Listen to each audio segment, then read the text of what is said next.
Iya, siap ya.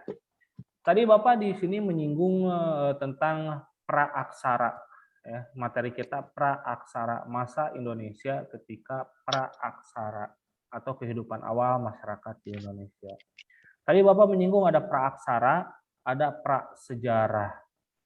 Coba pengertian sejarah kan kemarin sudah ya.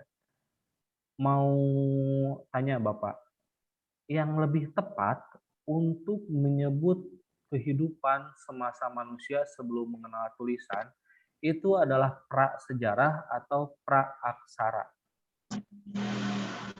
Praksara. Ya, gimana Muhammad Alfriangga? Iya, Pak. Gimana jawabannya? Baru gabung, Pak. Oh, baru gabung. Barusan tadi yang jawab siapa ya? Nah, yang tepat itu adalah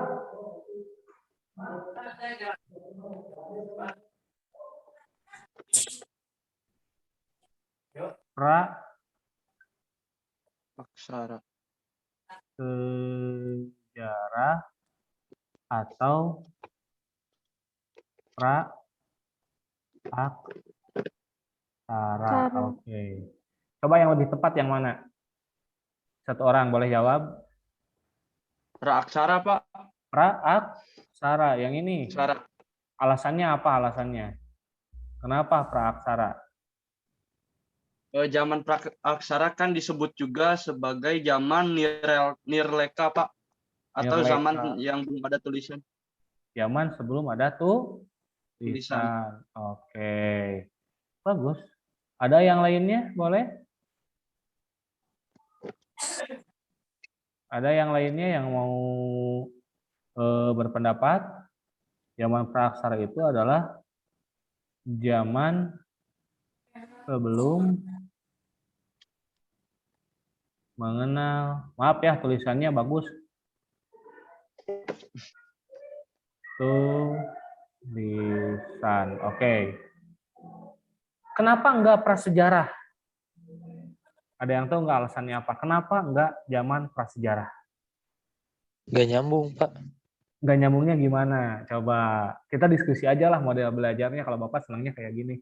Jadi Bapak juga bisa dapat ilmu dari kalian gitu. Enggak nyambungnya gimana? Enggak nyambungnya? Coba. Alasannya boleh. Alfriangga, silahkan. Sok yang aktif dulu. Kita yang aktif belajarnya ya. Kalau aktif, Bapak kasih poin-poin tambahan nantinya. Kalau prasejarah, Pak, udah ada tulisan gitu ditemukan huruf. Oh, kalau prasejarah sudah ada tulisan gitu. Jadi tulisan Itu, Pak. Gimana? Boleh. Prasejarah kan artinya sebelum sejarah. Kalau sejarah kan dulu, Pak, berarti. Jadi Pak, di saat adanya tulisan dan huruf, jadi kan orang-orang yang di zaman dulu itu bisa menulis, Pak, supaya seperti alat komunikasi. Alat komunikasi boleh. Tadi yang Muhammad Alfriangga ya, coba gimana tuh belum beres tuh mengungkapkan pendapatnya.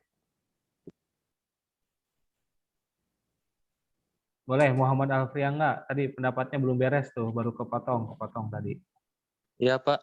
Gimana pendapatnya? Tadi belum beres, baru kepotong ya bicaranya ya. Boleh, silakan dilanjutkan. Kan, Pak, kalau gimana? prasejarah artinya sebelum sejarah. Sebelum sejarah, iya. Prasejarah itu adalah sebelum Sejarah itu adalah yang belum terjadi. Yang sudah terjadi sebelum artinya. Sejarah. Nah, ini nih, Alfriangga udah mulai paham nih. Sejarah. Waktu minggu kemarin kan belajar sejarah ya, kita ya, pengertian sejarah. Sejarah itu adalah sesuatu yang sudah terjadi, yang sudah lampau, yang sudah dilewati. Sedangkan yang menjadi objek sejarah dan yang membuat sejarah itu adalah manusia, betul nggak? Manusia Betul, kan yang Pak. membuat sejarah kan ya? Nggak akan mungkin ada sejarah kalau nggak ada manusia. Contoh misalkan, saya tadi pagi-pagi pergi ke sekolah naik motor, sudah lampau kejadiannya, sejarah kan. Nah ini kita sangkut pautkan dengan tulisan, gitu. Kalau zaman praaksara itu adalah zaman sebelum mengenal tulisan. Ya kan? Nah, si tulisan itu ketika orang-orang belum mengenal tulisan, nih, tulisan ya, ini tulisan, apakah orang-orang itu belum ada? Sudah ada, Pak. Sudah Udah, kan? Pak. Iya, sudah ada orang di sini. Otomatis kalau sudah ada orang, berarti sama aja sudah ada sejarah. Karena yang membuat karena yang membuat sejarah itu adalah manusia, orang kan? Berarti sudah ada sejarah. Gitu alasannya. Makanya yang paling tepat untuk menyebutkan zaman sebelum mengenal tulisan, nah, itu adalah praaksara yang ini, bukan prasejarah. Sejarah. Gitu. Paham kan? Kalau misalkan Paham. sekarang zaman prasejarah, berarti belum ada orang dong pada zaman itu. Gitu kan? Berarti belum ada orang dong pada zaman itu. Tapi kan orang sudah ada. Ada yang namanya manusia praaksara atau manusia purba. Nih, yang gambarnya ada di belakang saya. Ya kan? Sudah ada kan manusia-manusia praaksara. Cuma pada waktu itu manusia-manusia praaksara itu dari hal pengetahuan masih minim gitu. Sehingga belum mengenal tulisan. Akibatnya apa? Untuk mengetahui kehidupan pada masa praaksara itu hanya melalui peninggalan-peninggalan kebudayaannya saja. Seperti contohnya apa? Artefak, peralatan-peralatan yang digunakan dalam menunjang hidupnya dan lain sebagainya gitu ya itu ya. Nah, untuk mengetahui zaman praaksara ini Bapak hapus dulu ya. Nah, untuk mengetahui zaman praaksara ini kita akan bahas sekarang pembagian zaman praaksara di Indonesia ya. Boleh yang udah bawa LKS kan? Kalau yang udah bawa LKS boleh untuk dibuka LKS-nya halaman 3. Silakan dibuka LKS-nya halaman 3 boleh. Di sana dibahas tentang zaman praaksara ya di halaman 3 itu. Nah, setiap negara di dunia atau setiap wilayah yang ada di dunia ini mengalami zaman aksara mengenal tulisan itu berbeda-beda ya. Jadi setiap negara itu berbeda-beda ya. Zaman aksara di setiap negara, bentar. Nah, di setiap negara itu berbeda ya. Jadi zaman aksara di setiap negara itu berbeda. Dalam artian setiap negara itu ketika mengetahui aksaranya itu berbeda-beda tahunnya. Jadi menyudahi zaman praaksaranya itu berbeda-beda ya. Ini berbeda. Contoh yang paling dahulu, yang paling duluan mengenal aksara itu adalah negara Mesir. Ada di LKS ya. Itu Mesir mengetahui aksara itu pada tahun 4000 sebelum Masehi. Masehi. Dengan apa tulisannya? Itu diketahui dari tulisan piktograf. Nah, ini piktograf ya tulisannya itu atau dikenal juga dengan tulisan paku ya itu. Oh ya, sebentar. Ratu, Juwita, Fiandra, Gania, Muhammad Sigit, Sinta, Nada, Marsha, Titi, Muhammad Alpriangga, Yuri Nurawulia. Mohon maaf absensinya nggak akan Bapak akui ya kalau masih off cam. Jadi silahkan open cam aja. Untuk Aep juga sama ya. Kalau misalkan Aepnya ngumpet nggak kelihatan di kamera, nggak akan Bapak akui. Cari tempat yang terang, Aep. Ini ya, piktograf. Lalu setelah Mesir itu adalah negara India. Nah, kalau negara India ini beda 1000 tahun dengan Mesir, yaitu pada 3000 tahun sebelum Masehi. Apa tulisannya? Tulisannya itu biasanya dikenal dengan huruf Pallawa. Nah, huruf Pallawa. Itu ya. Sekarang yang jadi pertanyaannya, kalau Indonesia kapan dong berarti? Nah, kalau Indonesia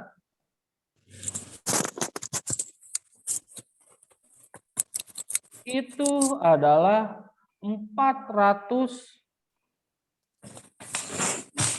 Masehi. Apa buktinya? Di Indonesia itu ditemukan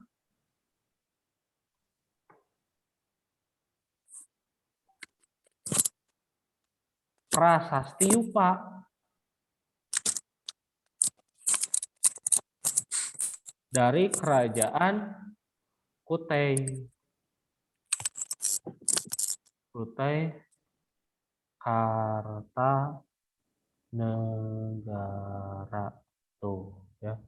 Itu jadi diketemukannya prasasti Kutai Kartanegara ya. Nah, itu.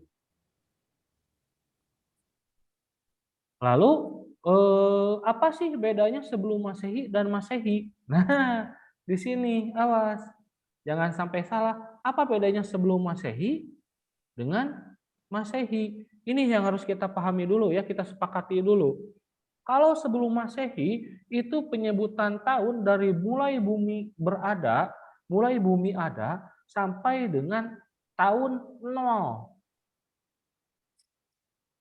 Ya, sampai dengan tahun 0. Sedangkan Masehi itu dari 0 tahun sampai sekarang gitu. Jadi kalau dulu itu hitungannya mundur 4000, 3000, 2000, 1000, 900, 800, 700, 600 sampai 0 gitu. Nah, kalau Masehi itu dari 0, 1, 2, 3 sampai sekarang 2021 itu ya. Paham sampai sini, paham? Gimana, paham nggak? Paham ya? Paham, Pak. Paham, oke. Kalau paham. Ada pertanyaan dulu nggak? Boleh, kalau mau ada pertanyaan raise hand ya. Boleh, kalau raise hand nanti Bapak akan langsung berhenti berbicara dan langsung mendengarkan pertanyaan atau pendapatnya. Nah, itu ya, itu yang dinamakan dengan zaman praaksara. Jadi pengertiannya kalau praaksara itu belum mengenal tulisan, beda dengan prasejarah. Jadi sebutan yang paling tepat untuk menyebutkan masa ketika manusia sebelum mengenal tulisan itu adalah praaksara, bukan prasejarah gitu. Jadi diganti nanti kalau misalkan kita berbicara Homo soloensis itu berasal dari masa prasejarah, ganti ya, tapi berasal dari masa praaksara itu ya. Nah, sampai sini kalau nggak ada pertanyaan, Bapak akan lanjut pembahasannya, yaitu adalah tentang pembagian zaman praaksara ya. Nih, pembagian zaman praaksara. Zaman praaksara.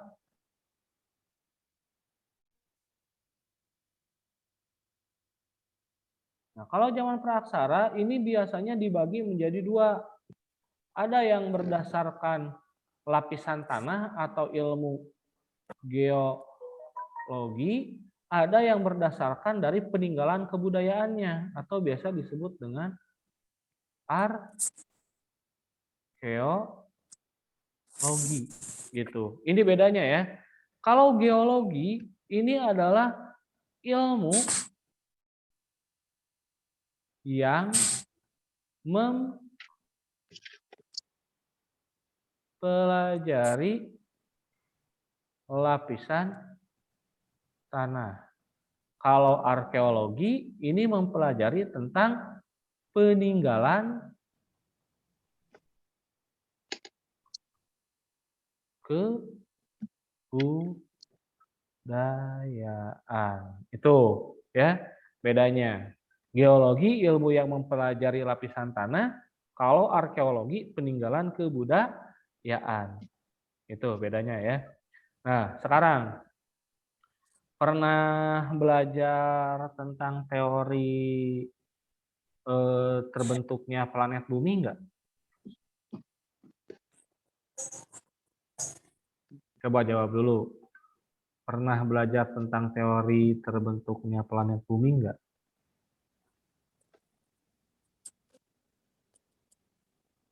Iya, Pak. Bapak stop dulu share screen-nya. Kita ngobrol dulu ya. Pernah nggak? Kalau di SMA itu di pelajaran geografi. Kalau di SMP nggak tahu di pelajaran geografi juga, mungkin IPS terpadu ya, atau di fisika, Bapak nggak tahu ya. Coba, ada yang belajar nggak? Pernah belajar mengenai itu nggak? Atau pernah tahu teori-teori pembentukan bumi? Nggak ada yang tahu? Waduh. Waktu SMP pernah, Pak. Nah, gimana katanya gimana? Ada berapa teori tentang pembentukan bumi? Kalau nggak salah kumpulan batuan yang menjadi satu. Terus? Ada lagi? Selebihnya gitu. Itu aja, boleh. Ada lagi yang lain mungkin? Nanda? Mau berpendapat, Nanda? Ratu? Iren? Mau berpendapat, Iren? Enggak. Tiandra mau berpendapat enggak? Tentang teori pembentukan bumi? Ya, boleh. Muhammad Sigit? Oh, enggak. Teori pembentukan bumi itu ada beberapa ya, tapi kita nggak akan bahas lebih mendalam di sini. Itu ada yang namanya teori Big Bang atau ledakan besar, ada yang namanya teori nebula atau kabut tebal, teori asap, dan beberapa teori lainnya.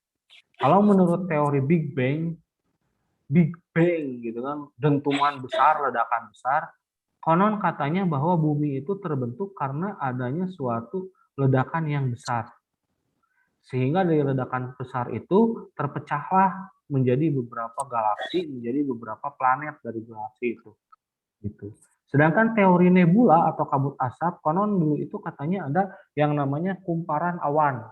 Kumparan awan yang terus berputar sehingga menjadi panas dan akhirnya menjadi padat.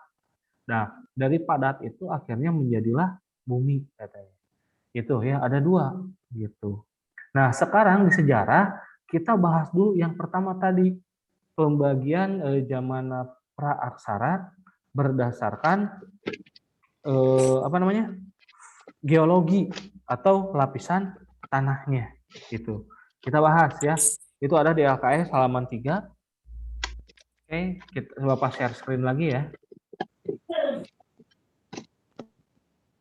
Nah, ini Bapak hapus dulu yang ininya lah.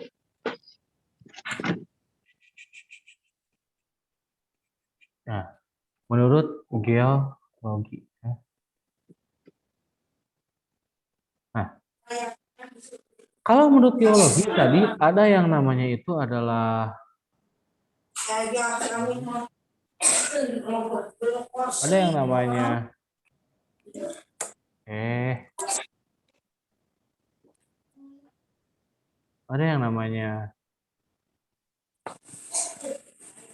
jadi badag teuing ya teh.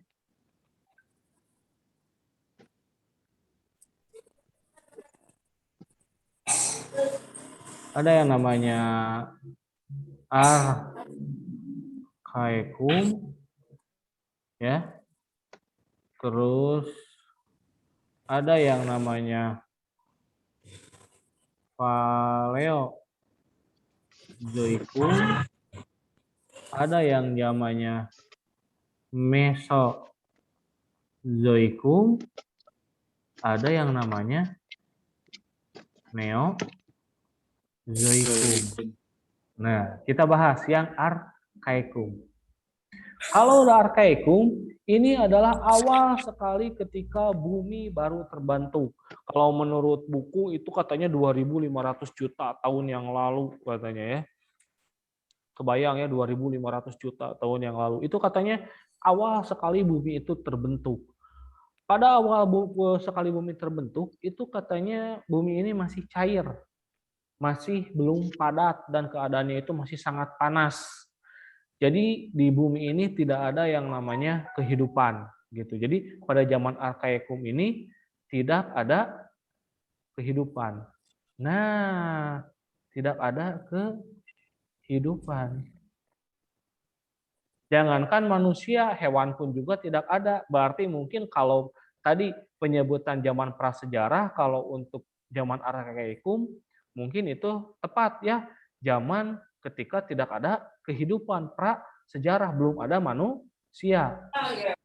Itu zaman Arkaikum, zaman Paleozoikum, zaman Mesozoikum, itu belum ada kehidupan manusia. Mungkin itu tepat jika disebutkan sebagai zaman prasejarah gitu. Tapi ketika ada munculnya manusia, itu baru mulai disebut praaksara gitu. Ya. Nah, kalian bisa bayangkan nggak keadaan bumi pada waktu itu? Kita jalan-jalan dulu ke masa lalu ya, bayangkan zaman masa lalu. Itu kehidupan belum ada, tanah itu masih lembek seperti ketika kalian melihat cairan lava. Lava, magma yang keluar dari dalam perut bumi lewat gunung berapi gitu ya. Itu keadaannya masih seperti itu keadaan tanahnya.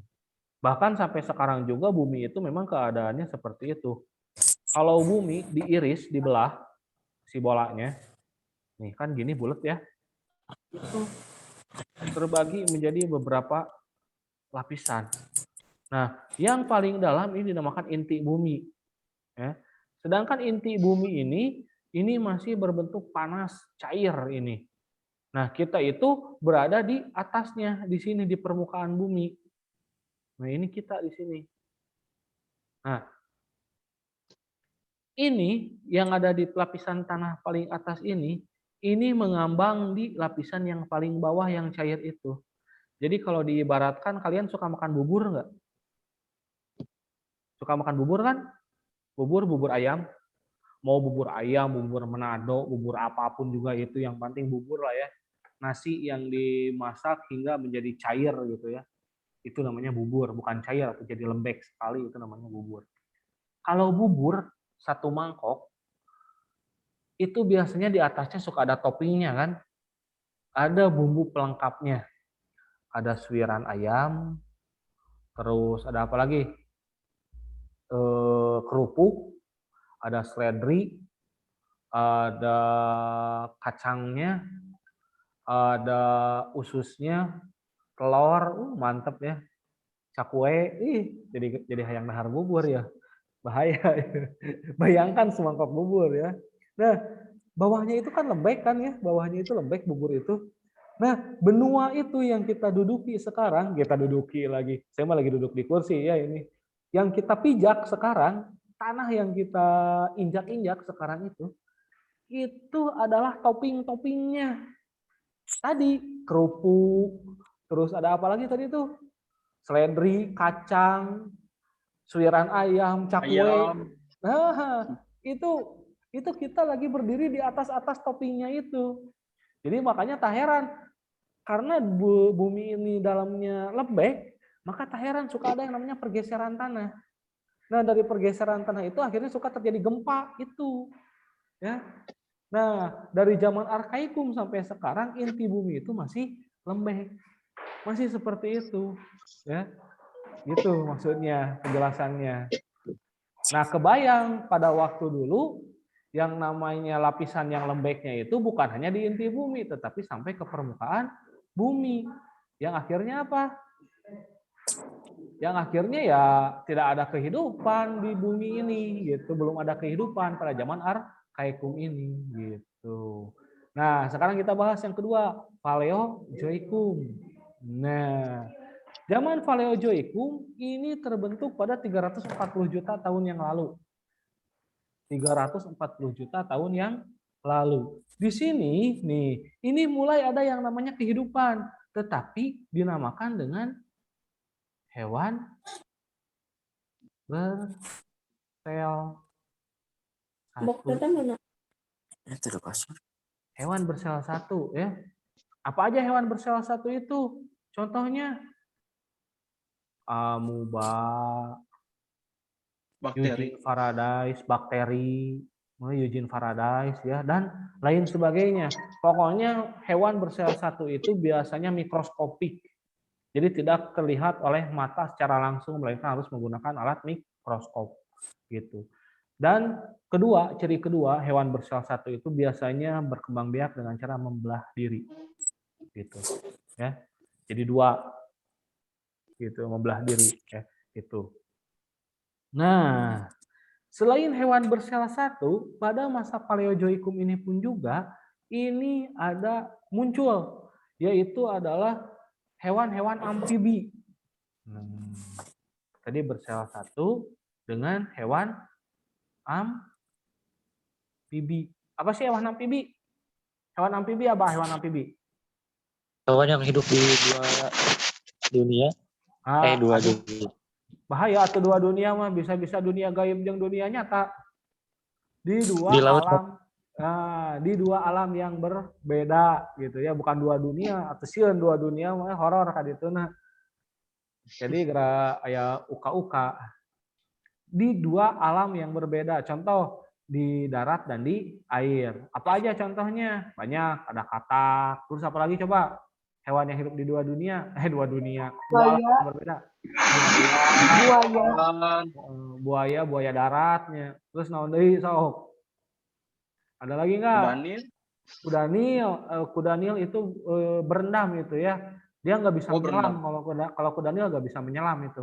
Bisa menyelam tapi seperti manusia nggak mungkin selamanya hidup di dalam air ya. Banyaklah hewan-hewan amfibi ini ya.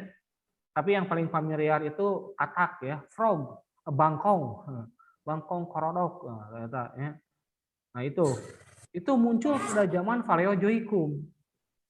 Berarti si masa Arkaikum dan Paleozoikum ini belum bisa disebutkan dengan zaman praaksara, tetapi zaman prasejarah karena belum ada manusia gitu.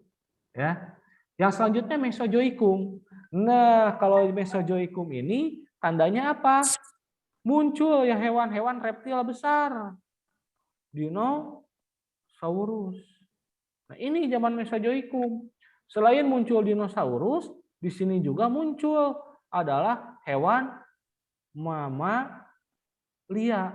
Ya, bukan mamamia, awas. Tapi mamalia. Itu muncul hewan mamalia dan dinosaurus. Hewan bertulang belakang, vertebrata, bukan invertebrata ya, tapi vertebrata, hewan bertulang belakang muncul di sini. Kalau mamalianya apa? Ingat, zaman Mesozoikum belum muncul manusia, walaupun manusia itu mamalia. Mamalia itu adalah hewan menyusui ya, yang berkembang biaknya dengan cara melahirkan. Itu mamalia ya. Kalau yang cantik itu biasanya mamahlia ya. Atau mamamia lah boleh. Gitu ya. Apa contoh hewan mamalia yang hidup pada zaman Mesozoikum ini? Ini adalah jenis kera yang munculnya itu. Jenis kera atau tenyom. Itu. Tahu tenyom? Nah, inilah tenyom yang ada di bawah saya tuh. Nah, itu jenis yang muncul pada hewan mamalia yang hidup pada zaman ini. Nah, lalu zaman Neozoikum. Nah, kalau zaman Neozoikum ini, disinilah ditandainya mulai masuk atau mulai ada yang namanya manusia. Jadi zaman Neozoikum ini terbagi lagi menjadi 3 kan ya. Ada zaman tersier, ada zaman sekunder, ada zaman Holosen. Holosen. Nah, ini manusia itu muncul di sini pada zaman Holosen. Berarti di sini bisa dikatakan bahwa ini adalah zaman praaksara. Apa yang munculnya di sini? Ini adalah muncul kalau di tunggu ya, saya lupa lagi Bapak. Oh, ini udah mulai zaman Homo sapien kalau nggak salah di sini. Homo sapien. Kita juga termasuknya Homo sapiens ya. Tapi kita itu Homo sapiens sapiens ya. Nah, kalau di sini ini munculnya di sini ini adalah Pithecanthropus. Pithecanthropus di sini ya. Kalau di zaman Holocene itu Homo sapiens. Nah, disinilah muncul yang namanya zaman praaksara gitu ya. Sampai sini ada pertanyaan nggak?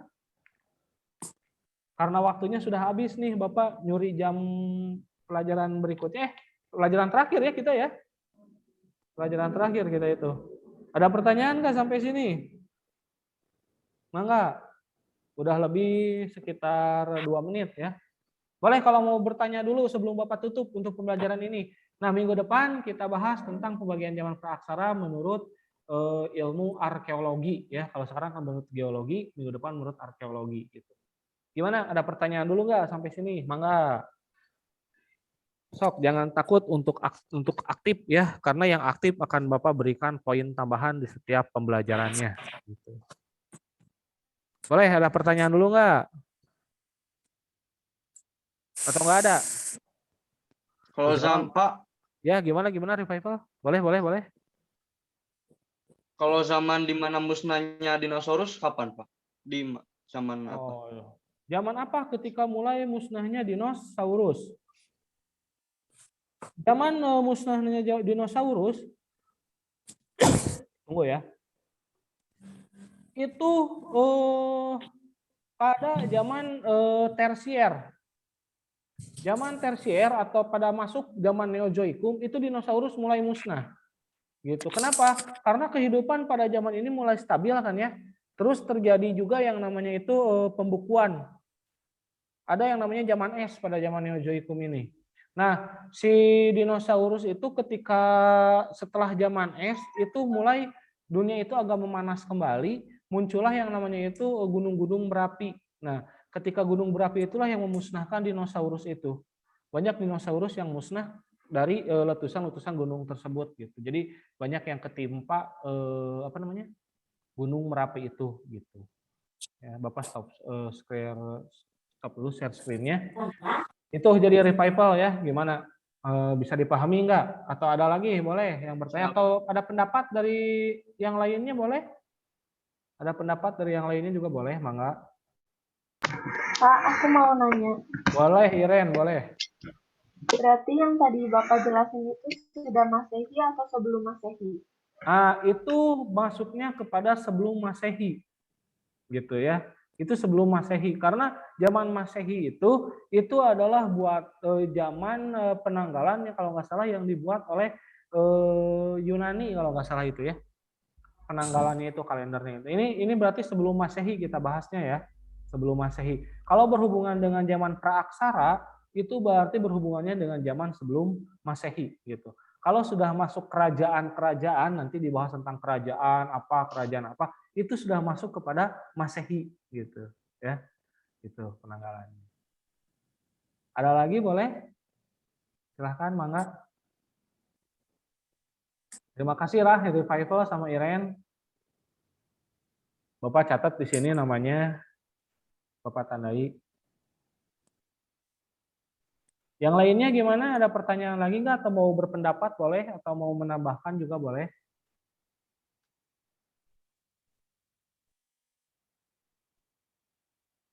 Kalau nggak ada, Bapak cukupkan sampai sekian ya. Sampai di sini dulu pertemuan kita kali ini. Di pertemuan berikutnya mohon lebih aktif lagi. Seenggaknya menjawablah ketika ditanya ya. Jadi Bapaknya nggak bingung apakah kalian sudah mengerti atau belum gitu. Open mic aja, gak usah malu-malu karena kita sama-sama belajar. Bapak juga masih belajar dengan kalian karena Bapak juga nggak menutup kemungkinan mengetahui pengetahuan-pengetahuan baru dari kalian gitu ya. Bukan Bapak sebagai senternya, bukan ya. Bapak hanya di sini memfasilitasi aja gitu. Itu ya, karena sekarang juga Bapak lagi belajar juga sama gitu ya. Jadi Bapak cukupkan sampai di sini dulu. Mohon maaf kalau ada kekurangan. Kalau ada kesalahan juga, wassalamualaikum warahmatullahi wabarakatuh. Waalaikumsalam. Warahmatullahi